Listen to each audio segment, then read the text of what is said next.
Good evening to everybody, brothers and sisters. My name is Carlos Bonilla.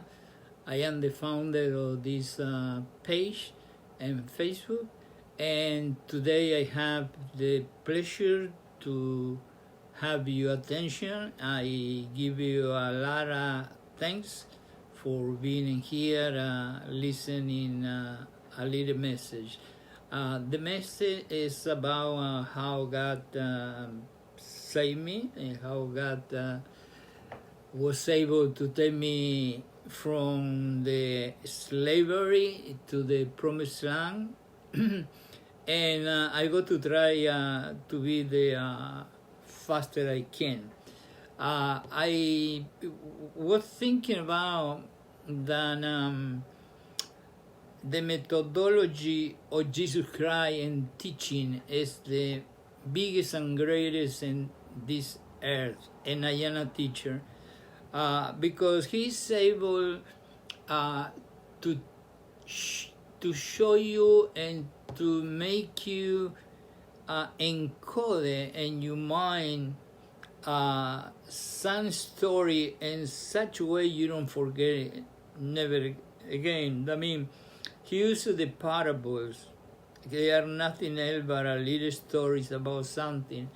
And in the way I imagine, I don't know why, that he was speaking softly and gently. You are imagining what happened, and you have a beautiful idea about what he was talking about. In the same way, I want to do something similar with this message. In some ways, a message about cause and effect. And I was thinking about the tsunami, and you tell me why the tsunami. Well, because it's something about the tsunami that we Christians or human beings can pondering about. For example, when we are in especially some of those countries in the oriental part of the world, tsunamis are very frequented, and we can see the tsunami. I mean, we can see the huge waves on the sea and the ocean. We can see the destruction that the tsunami is doing when he goes through the beaches, with the trees, with the boat, with the buildings. I mean, we can see the tsunami, but we cannot see what is the reason or what is the cause that made the tsunami.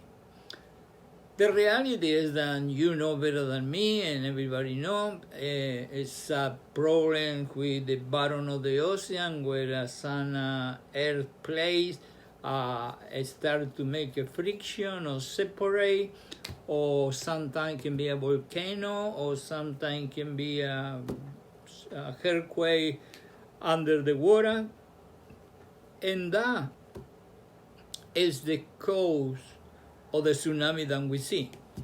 Again, I got to repeat, we can see the tsunami, but what happened under there we don't see, and that is the cause.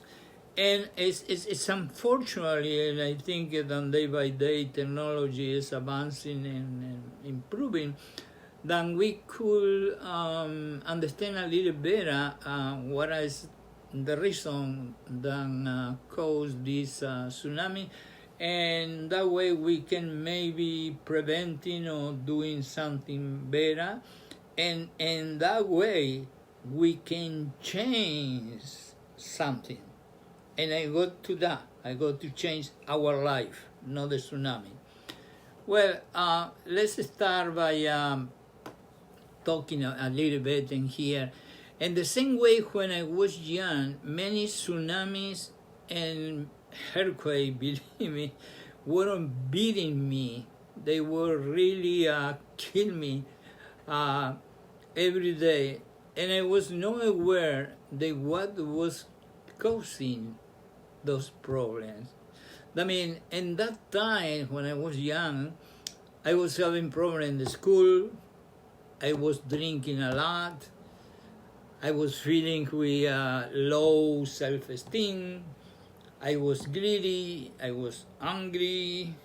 I was having not too much hope. And I was expressing myself like a passive-aggressive personality. But in that time, I don't have an idea who God was, and less yet, I don't know nothing about Jesus Christ. Unfortunately, it took a year for me to realize that the painful feelings I was expressing had a cause which in that moment I didn't know, understand. I realized that I was suffering all those ugly feelings because something was causing them. And I started to thinking about and write down one day what could be.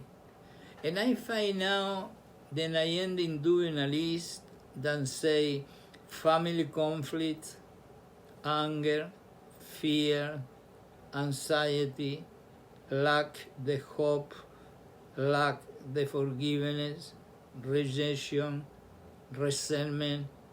Wow, that's a big list. And then I discovered that those were the earthquakes that produced the tsunami. Those were the causes, not the consequence.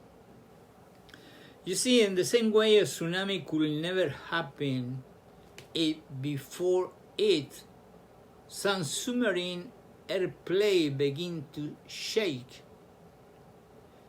Drinking, low esteem, greed, etc.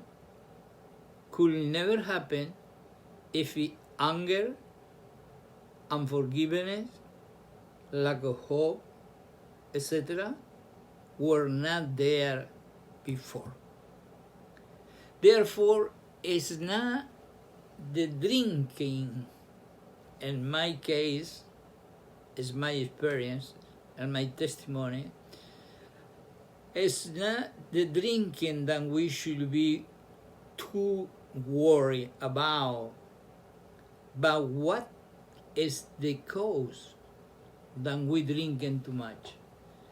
A simple question that one day I asked to myself, why? Why I drink too much? And in the same way, then for me was a surprising question. I think the same for many people. Why we drink? As a matter of fact, many people don't even asking themselves. And it's when we find why we are drinking, then we can start to change our life like God is doing.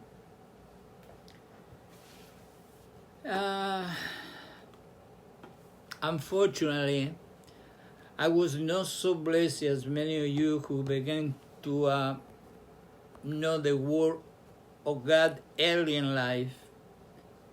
Therefore, I took a lot of years, the mistakes and suffering, but fortunately one day Jesus knocked the door of my heart, and I am sure that with the help of the Holy Spirit, I opened my heart. And the thing that right away happened is that like Jesus whispering on my ear. And Matthew 11:28, he say, "Come to me, all who are tired from carrying heavy loads, and I will give you rest." Now, this is unbelievable. I look and say, me, with all the sins that I have, with all the mistakes that I have done, with all the things that are not good, and Jesus, this huge beautiful Jesus, tell me, come to me. When perhaps in my own family, some of my relatives say, get out from my house. And Jesus tell me, come to me. And yet he tell me, come to me because I am gentle. It's unbelievable. We know he is the strongest man on earth, but he's gentle. And he say, come to me. And when he say, come to me, it's a faster human being reaction or perception to run into a man and jump into the man. And maybe what he tried to say is start to read the Bible, start to pray, start to get in accountability groups, start to listen more sermons, start to listen a little worship music, start to know my heart better by reading John or reading Matthew. Maybe that's what he said when he said, come to me. And then he said, for the Lord research all hearts and understand every intent of the thought. And you seek him, he will let you find him if you seek him.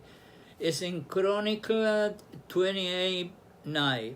Now, looking here, this is a very, very short verse, and yet he repeated seeking him.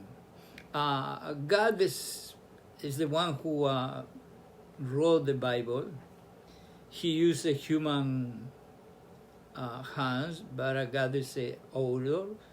And I am sure that he never make a mistake. And if he put it 2 times, the word seek him,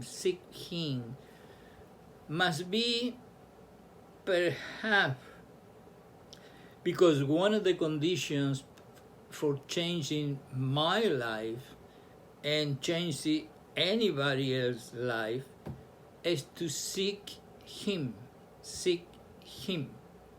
That is one of the secrets to grow and to change the life. Because it's very hard to change a life with some kind of strange past like I can have if you don't seek Jesus Christ. It's very hard.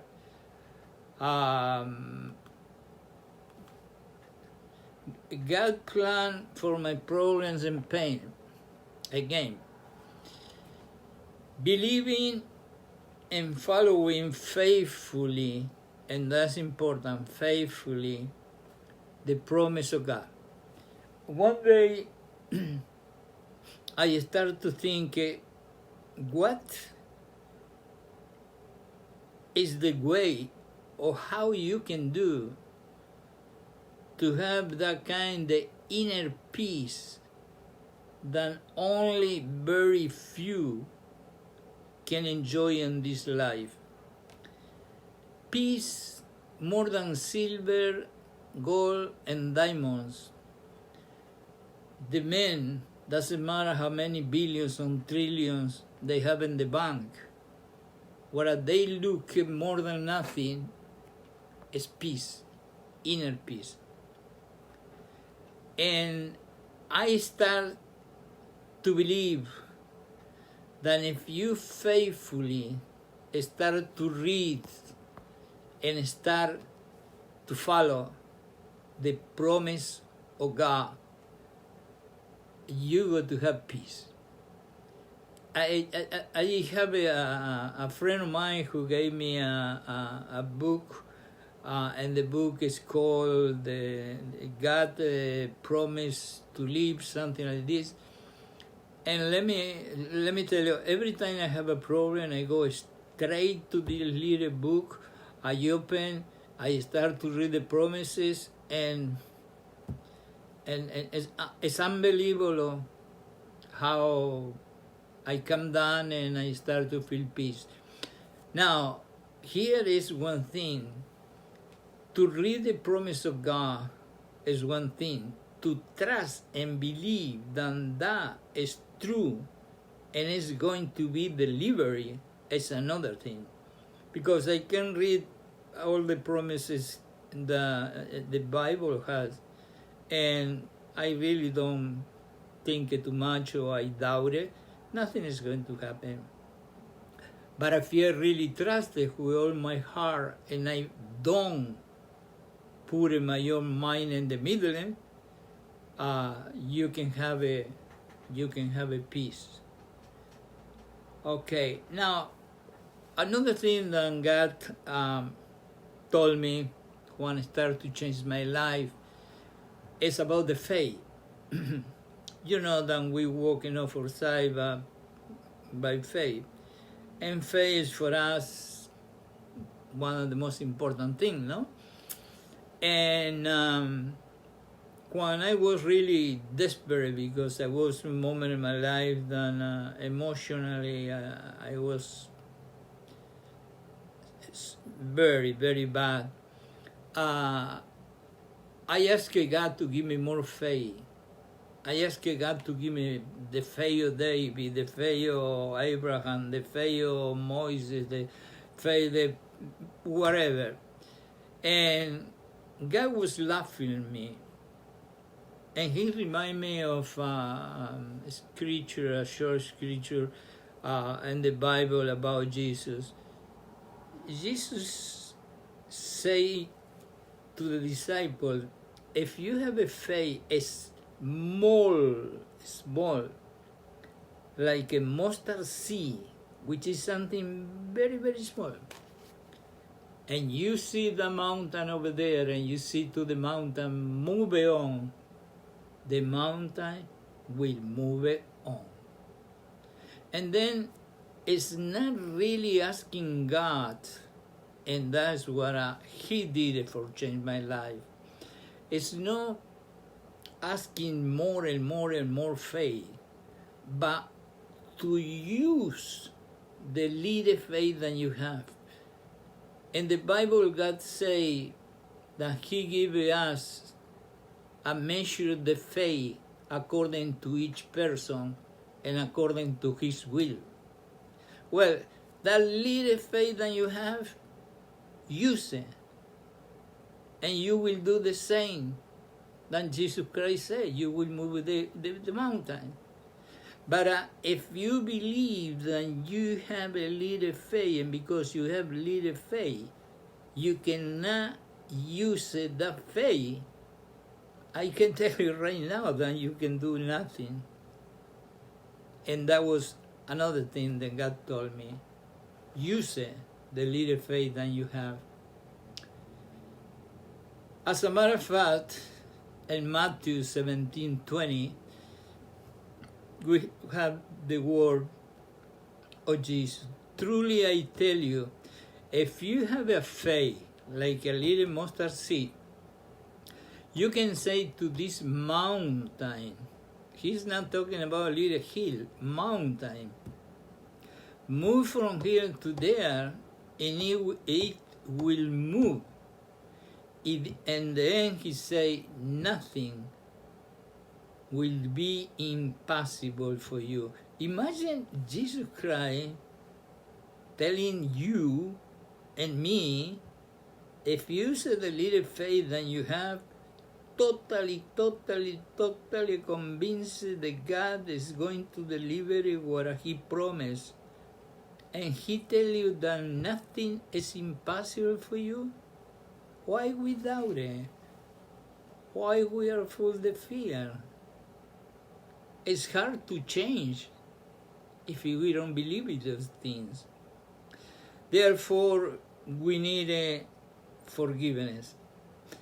That is perhaps the last thing that God was speaking with me, because in my personal case, I was a man who was not easy forgiving people, and I think he wanted to humble me, and he showed me Colossians 3:13, and Colossians 3:13 say, make allowance for each other's fault and forgive anyone who offended you, remember, the Lord forgave you, so you must forgive others. I don't know, but in my smartphone, I have a picture, and the picture is Jesus dying on the cross. You can see the nails going through the flesh in each hand, another big nail going through the flesh and the feet. You can see in the picture the crown, the thorn going inside his head and bleeding. And you can see how he was bleeding drop by drop. And you can see even the internal organ, because he was brutally punished. And you can see him dying over there. And sometimes when I have a little confrontation or argument or whatever, fight with somebody, I go and I look at and that picture, and as soon as I look in that picture, it's like, whoa, right away I forgive it. Whatever reason, whatever thing they did it to me, I forget. Because how is possible that this man has going through such suffering, brutal death, and I am not able to forgive a brother or sister for something that sometimes a little thing. And that was one way that God dealt with me, and was in forgiveness. We needed more love. It's not a new news. We know that from the beginning. God is love, and if we love Him, it's because He loved us first, no? And then one way to change life, to change my life, to change your life, is to try to put more love in your heart. If you go to Corinthians and you see the description of what a real love is about, you're going to say, wow, I could never love anyone. But at least you can do some other things than you go to see in Corinthians. And here say, blessed be the Lord who has given rest to His people according to all that He promised. 1 Kings 8:56. One of the things that is important in order to change is to again and again trusting in God. And here he say, according to all that He promised. That means He promised something and He delivered. Sometimes He promised something and the time is passing and you don't see. It's many ways to understand that. One of the ways is that if He gave you what you ask, it's going to be back for you. Another thing is that delay is not deny, okay? That is something important. And another one is that maybe your reward is in heaven. It's not here. But He delivered what He promised. Last words, and we finish. I told you my story, and I told you what I did, and I give my heart to God. My problem was not my heavy drinking. It was my resentment, my anger, my rebellion that gave me and bring me to drink. Maybe it is not your passive-aggressive behavior. Maybe it is the anger, the resentment, the rejection, the low self-esteem, the abuse, the many other things than put you where you are. And like I say with the tsunami, one of the messages that we can take it from today is that if we can find the cause of something wrong that we are doing, whatever it is, drug, alcohol, pornography, whatever it is, if we can find why we are doing that, we have maybe gained or win a big battle, because as soon we know what is the reason, we can maybe asking help, or on our own we can try to help ourselves. But it's something magic that if you go reading John, the book of John, or the book of Matthew, and day by day you are knowing more and more and more and more the behavior, the words, and the heart of Jesus Christ. The other things, I don't know how that happened, but you start to leave behind. I belong to a church, that is a regular church, maybe 1,000 people. I am blessed by being a deacon in the church, and beside that, be a leader in 2 or 3 ministries. And I have people that they really believe it, and other people they don't believe it. But yes, it's very important to know the causes of our problem. These people that I mentioned, unfortunately, they don't trust 100%, and therefore when you see them in the church, you can see a little difference, because don't believe that because a person go to the church is an angel, and you know that before than me. It's your responsibility if you want to change your life. It's your responsibility to seek God. He said very clear, seek me and you will find me. But how you go to change your life if you don't seek the one who is able to change your life? It's funny. I mean, it's very, very hard. The only one who really can change your life is Jesus Christ, and believe me. And now to finish, I was talking about, and I give you my testimony, but I didn't. I leave it for the end. I have some kind of problem, the communication with my father when I was a teenager. And in those times, for any reason, we don't go to counselors or whatever it is. I decided to do what many people are doing. You can stay or you can go. Well, I decided to go and to live. And unfortunately, the lack of the communication with my father, it gave me a lot of pain. And I started to traveling, because I was a salesman.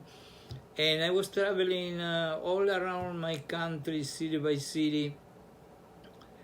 And people thought that I was living a big and a good life, but they don't know the pain that I have to be then I am alone on the road, and everybody have the family.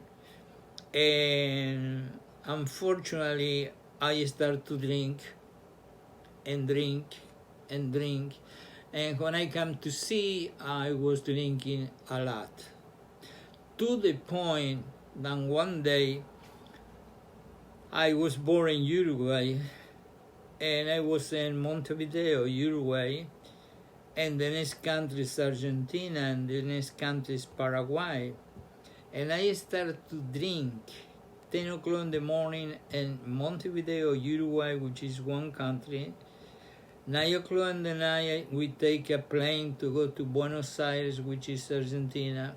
And I keep drinking, and the plane and the restaurant, I keep drinking and drinking.